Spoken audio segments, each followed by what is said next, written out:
Hi everyone, welcome to part 1C. I'm calling this part 1C of a 6-week course in portrait drawing and painting. What we're going to be doing today is the first assignment, which is to get your drawing down. For those of you that are drawing, it's going to be on your white paper. For those of you that are painting, it's going to be on canvas using the materials in part laid out in parts 1A and 1B. If you haven't had a chance to watch those videos, please stop this, go watch that first so you have everything you need to get started, and then come back and watch this video. So you have a couple of different options that I had mentioned through emails that I had sent to you. They were two different formats for those of you that are painting. One is a 16 by 20 inch canvas format. The second is a 12 by 16 inch format. So as you see here, what I have pulled up, because I'm working on 16 by 20, is the file for the 16 by 20 format. And that's precisely the size of the canvas that I have here. Some of you may have chosen to work on a 12 by 16 inch canvas, which is totally fine. The difference is going to be a little bit in the composition. You're going to have a little bit more of a taller rectangular shape if you're working 12 by 16, and also a difference in head sizes. On 16 by 20, you're going to have about an 8.5 inch head size, a little bit bigger. On a 12 by 16 inch canvas, it's going to be more like 6.25 inch. For those of you that are drawing, if you're working with a 7 by 10 or 8 by 10 inch drawing pad, the head should be roughly about 3 3/4 inches. So what we're going to do is get started real quick with the painting process. And what I wanted to show you today is I'm going to be working with a Graze Matter palette paper that I put vertically here and clipped it to my board so that you'll be able to see what I'm doing, hopefully. So I'm going to squeeze out a little bit of raw umber paint right on to here. It's not going to drip down because it's pretty thick. And then I'm using a couple of different brushes. I like to start with flat brushes. This is something that Winsor & Newton makes. It's called a Monarch brush. And I think it's about a size 2. Yes, it's a size 2 brush. These brushes are a little bit, a little bit more expensive. They're from Escoda. I have a size 10 and a size 6 in a flat. So that's what I'm using. I also have a little bit of linseed oil that I'm going to be using, as well as paper towels. And I've got a little bit of Gamsol as well in a cup, just in case I want to clean these brushes off a little bit. Okay, so let's get started. So the first thing that I'm going to want to do is get into a little bit of the action. What I mean by action is taking a look at the reference. If you can't see it on this screen, by all means, pull it out for yourself and you'll see that what is happening with her head is that it's a little bit at a tilt this way. So one of the first things that you want to get started on is a sense of the overall action of the head. So you can look for the tilt and the action line. One of the advantages of working from a photograph that you've either printed out or you have on your screen is that you can line up your brush with that particular reference. And I would recommend lining up the brush between her eyebrows. I'm going to put this here so it's just a black and white printout so you can see what I mean. If I put my brush like this, it gives me a sense of where the tilt is on her head. Also remember that as we develop this, we're looking for long lines of relationship. What that means is I'm looking for, instead of focusing on the minutia of all of the features, what I'm going to be really looking for are certain rhythms that exist throughout her figure, throughout her body. So if I look from the hair down to the cheekbone, her neck, it almost has this nice, beautiful relationship with where the crook of her deltoid meets the pectoralis muscle here. There's also another beautiful flow coming this way between the back of her head, her neck, and the shirt that she's wearing. So that's what I mean by action, is taking a look at what the head is doing, and we'll talk about the head and neck, the neck and shoulder relationship in a moment. But then also, instead of getting caught up in a lot of detail, what I would do is look for long lines of relationship. So side of her head, how it flows through her neckline, maybe opposite side, and how that flows through her neck and actually all the way through what will become her shirt. The other thing you want to notice is that I'm really not using any overly curved lines. What I'm going to start to do is develop a way of what we call enveloping. And what enveloping means is that you're taking, instead of rounding forms off too soon, what you're doing is taking the longest angle that you can find until the angle changes and pivots. The term enveloping comes from asking yourself, if you had to cut out an envelope and you had to make her two-dimensional head fit inside of an envelope, how would you cut that? How would you have to cut that envelope out in order to make it fit? And that, you know, so in that way, to get that little bit of enveloping, it's much easier to use angled lines and their pivot point next to the next angled line and its pivot point, if that makes sense. You can always round it off later, but if you start off with too many curved lines, it can be a little bit difficult to explain the structure of the skull. So what I'm doing now is, without any measuring, I'm using the reference as a way to, you know, eyeball things. I'm going to be using my powers of observation mostly right now, instead of measuring. I can always check myself, and I will show you a few useful ways to check yourself through measuring. But right now, what I'll ask you to do is to just do your best using what you can observe. If you really feel stuck, you really feel caught, like things are not going, going right, and things are already looking off, then by all means take a pause and look through this video. In a few minutes, what I'm going to do is talk about ways for you to measure. Okay? But for now, I'm just going to continue to demonstrate for you how I'm building up the overall angles of her, the outside shape of her head with these angled lines. Okay, so let's say, of course, what we want to do is make sure that her head is not a floating head. So we've talked a lot in my classes that I teach live. What we've talked about is the neck, the relationship of the neck to shoulder. So one very useful tip is to take a look at the difference between the action line of the head versus the action line of the shoulders. So here what we have is, we talked about the tilt of her head being evident through the eyebrows and the philtrum. The philtrum is a concavity above the lip, like that. For the shoulders, you can go through the collarbone. This is what we call the pit of the neck, right here.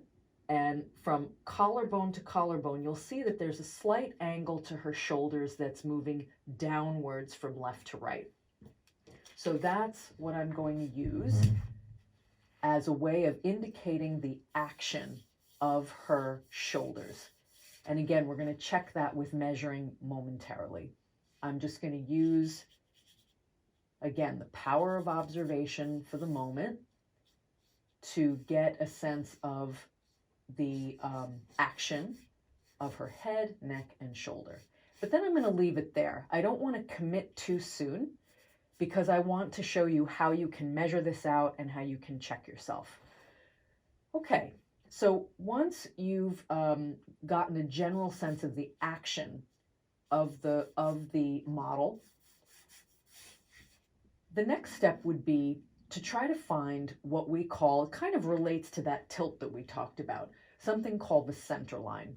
So a center line is also going to be a line that moves, you can look for it from the center of her eyebrows to the philtrum again. But what I'm going to discuss with you is how its benefit, if you can get the center line placed properly, is going to give you a way to align all of the features eventually. If you've ever had the problem where one eye ends up too high or low from another, hopefully this is going to help you a lot to if you practice drawing this way. I think you're going to find that it's going to help you and keep things from going off. So what we're going to do is establish the center line so that we can keep the alignment straight of the head and the tilt, but also the rotation of her head. So in this reference, you're going to notice that her head is slightly tilted towards our right. In other words, we see a bit more of the shadow side of her head than we do the lit up side, which means her head is rotated that way. So in order to indicate that right away, the center line is going to be your friend. It's going to be able to, you'll notice that if I take a measurement from here, it's shorter than the distance from here to here by that much. So make sure that while you're placing the center line, you're doing your best to capture that slight rotation of the head. And again, this is all in the interest of really capturing the action of, we're still on phase one of drawing, which is always the action of the pose, asking yourself, what is the model doing? Okay, so once you've gotten the general action, phase two is going to be placement. We're going to be talking about building on what we have and making sure that we're placing the smaller forms inside the larger form with some accuracy. So to do that, with the portrait, what you're going to look for is something that we call the thirds of the human head. So the first third is from the hairline, and then you take a judgment of how tall you think the forehead is and mark off where you think the very tips of her eyebrows are. So basically you're also going to notice that what I did was, for the very top of the eyebrow, I'm placing it perpendicular to the center line. That's going to help me to keep those eyes moving in the right action, in the right direction, and not going off. The second third is going to be the bottom of the nose. So from the top of the eyebrows to where the bottom of the nose is, that's going to be the next third. And the last third is going to be from the bottom of the nose to the bottom of the chin. From there, another very useful measurement is going to be where the center of the head is. Now, this is from top of the head to bottom of the chin. Where is right the smack middle of it? Usually the middle of that, the head, from the top of the head to the bottom of the chin, typically is going to be where the bottom lid begins. So let's measure it out together. One advantage of using a photograph is that you can measure things out like that. So I'm using the back handle of my brush, and you can see that from the bottom of her chin to the beginning of the bottom of her bottom lid to the bottom lid is about the same measurement from the lid to the top of the head. So chin to lid, lid to top of the head. That gives you a good indicator of where the bottom of the eyes should be. So let's say we make our best guess as to where the center of her head is, maybe right about there, and you can double check this. We're going to talk about measuring in a moment. And that's going to be a good indicator of where the bottom lids should land. Okay? Another very useful tool is going to be where the pit of the neck is. So you can use the bottom third of the head. If you swivel that around, that's going to be a good indicator of where the pit of the neck is. In other words, how long her neck is. Okay? So let's talk a little bit about measuring. There are a few different strategies for that. One is called horizontal alignment and vertical alignment. And basically what that means is that I can use my, a dowel or a knitting needle is even better, but you can also use the handle of your brush. You just have to make sure that because the brush tapers, that you adjust and really make it a complete horizontal. And you can use this as a way to ask yourself certain questions. For example, you know, where does the ear line up with the eyes, the top of the ear, bottom of the ear, and so on. You can also use vertical alignment as we develop this to ask yourself, well, let's say, for example, where will the corner of the eye end up lining up with the corner of the mouth? And that can be very useful by basically taking your reference and having a vertical line there. So if it helps you to print out a copy of the portrait, your digital copy like this, just on a regular sheet of paper, you might find that very useful. I do that. You know, it's not a color picture, but I do find it useful. Okay, so moving on, the second way to measure is going to be to do what we call comparative measuring. So in that way, I'm going to compare width to height. So let's say from cheek to cheek, I close off a measurement, a width measurement.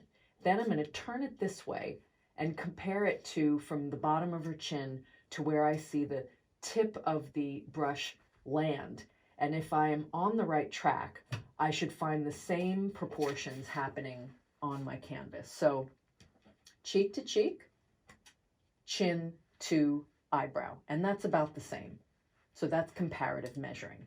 Okay, so let's move on with how we would develop the lips as well as some of these features. So the key here is what I like to do is go from the bottom of the nose and ask myself, where do I see the peaks of the lips? What distance do I have between the space between the bottom of the nose and the lips? The other thing I ask myself is, how thick are the lips?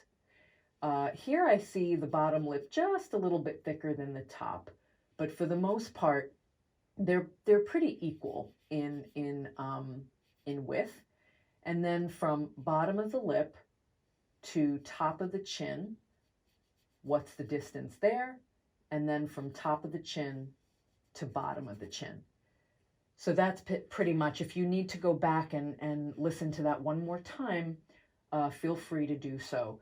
These, you'll notice I'm not going for any kind of flourish of lips. I'm not, you know, drawing things like that to get lips. What I'm doing is really just giving myself markers, both in terms of angles, to get the proportion of the distances of things. The detail and the specific angles of these features is going to come next. Okay. Another strategy that I like to use to develop the eyes is to work from the inside out. We're working off that center line, and I'm getting a sense of where what the distance is between the eyebrows and the overall angle and direction of her nose. So I'm going to draw where I'm seeing the shadow side of her nose begin to get a sense of the turn of the nose. I'm also going to just map out a little bit the overall shape of the eyebrows. If I do one side, I do the other side.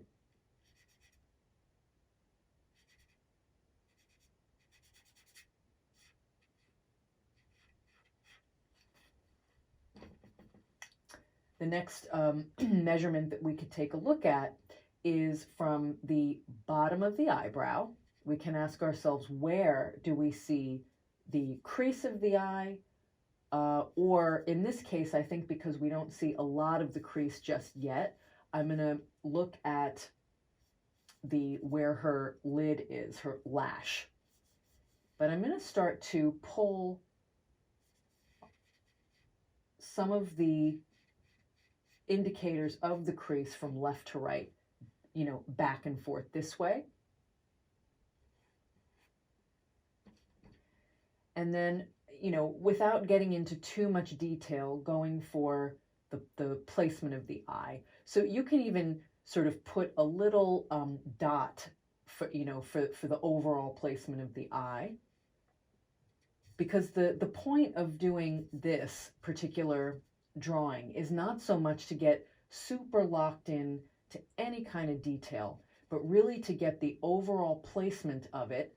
The reason why I recommend not getting overly caught up in the drawing if you're painting is because you're going to be painting on top of this. You're going to be covering this up with color. So the idea of getting overly finicky with the details doesn't really make a whole lot of sense at this point. Okay, we're just getting a general sense of where things are. Okay, all right.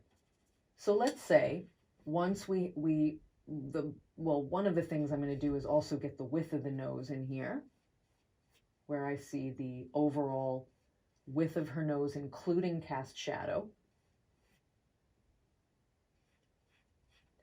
as well as where the corner of her lip is going to be in relation to her eye. So let's say we use vertical alignment for that. I'm going to take the brush, line it up that way, and you can see that the corner of her mouth lines up pretty well with the corner of her eye. So let's say we take our brush. If I do the same thing here, it's going to give me an indication of where the corner of her lip really is.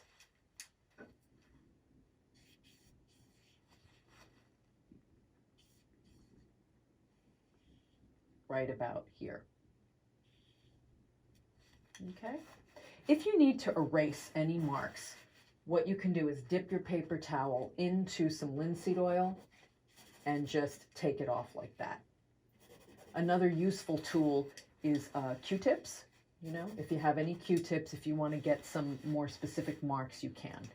Okay, so what I'm going to do is, for the lips, you can use a similar strategy of doing a V shape this way for the lips as well. You get a sense of how deep though that V shape is. But again, I don't really think it makes a whole lot of sense to get too overly caught up in detail, because you are going to be going over this with paint in the coming weeks. So getting a general sense of where things land is far more important than any kind of detail. I think I'm going to move her eye in a little bit more, this iris, and use vertical alignment again to get a sense of where that's going to be. And pull the corner of the mouth in again too. Okay.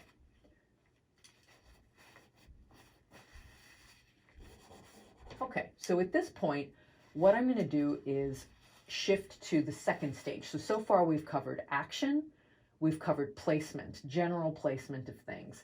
The next step is really going to be to talk about shadow shapes. So what I'm going to do is refine some of the outside shape now that we have some of the inside shape in here, get a sense of the overall placement of the ear right here.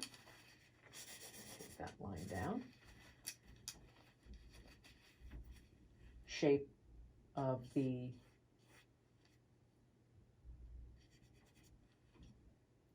hairline is going to come down just a little bit more.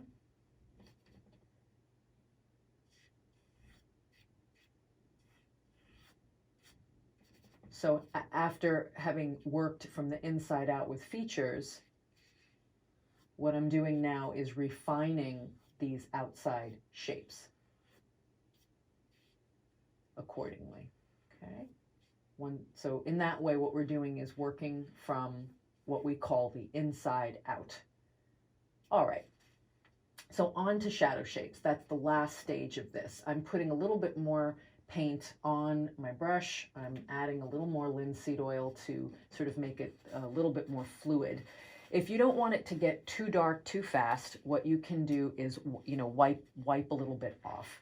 And the key here is to ask yourself, where is the light source coming from? So in our photo reference, the light is coming from our right-hand side, which means that if we squint down and we look at this portrait, the shadow shape is going to be on this side. So we're looking for something called the terminator line. And what that is it's going to give you the exact place where shadow begins. Light ends and shadow begins. And the more specific that you can get about this shadow shape, the more it's going to look like her. So you don't want to start shading indiscriminately. What you want to do is be as careful as you possibly can in examining just where you see that shadow shape and pulling it down to here. Also inside the corner from eyebrow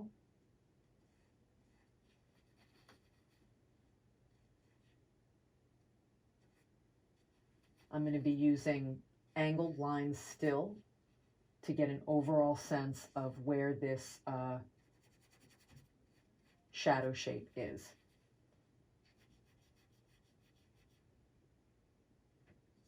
Okay, and what you're going to find is that once you get this very, the more specific you can be about the shadow shape, the more it's going to start to look like that person. The other thing is to notice that what I'm doing is unifying the shadow shape. It's going to be very tempting to put in a lot of the variation that you see from the photo reference into the shadow. But the key here is to resist the urge to do that at this point and really seek out the unity of the shadow shape. Very, very, very important to do. Because if you start to break things up too soon, they're going to flatten out the form. And then the name of the game here is getting a sense of the unity of that shadow. Okay? So, once you think you have it, what I'm going to do is very lightly take my brush and pull from the terminator line to, and it's kind of spreading the raw umber paint thin to explain a little bit of the reflected light. I'm also going to give a little bit more to the hair because the shadow border is going to, of course, go all the way up to the very top of her hair as well. So you think of how the light flows over the entire head, okay?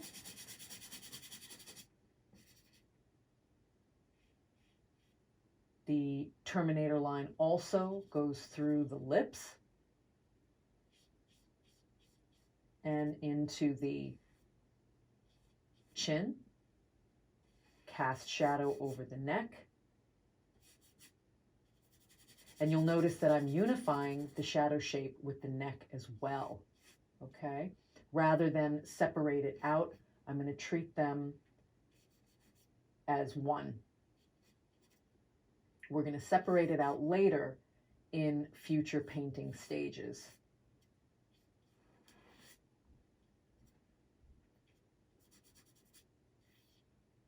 I'm also going to change. See, now I can refine that line. I can bring the neckline in a little bit from what I initially had. So the refining of the drawing goes on all the time, you know, to the pit of the neck. Okay. And then last but not least, what I'm going to do is very lightly indicate the ears, the placement of her ears. So if we go back here and we see the angle of the ears and where they line up, they kind of line up right at the center of her lips. So if I go across this way and across this way, that's going to give me the bottoms of her ears. Tops of her ears kind of line up with just below her, I would say right where her lid is. So that's the eyelids. And again, this stage is not about detail whatsoever. It's about action and placement and big shadow shapes, the unity of these shadow shapes. Okay. So then what I'm going to do is, in part 2 of this drawing stage, I guess we're going to have a 1D. What we're going to do is go over the how you're going to handle her body, as well as refining with paper towel some of these final shapes. Okay, so I'll see you in a minute.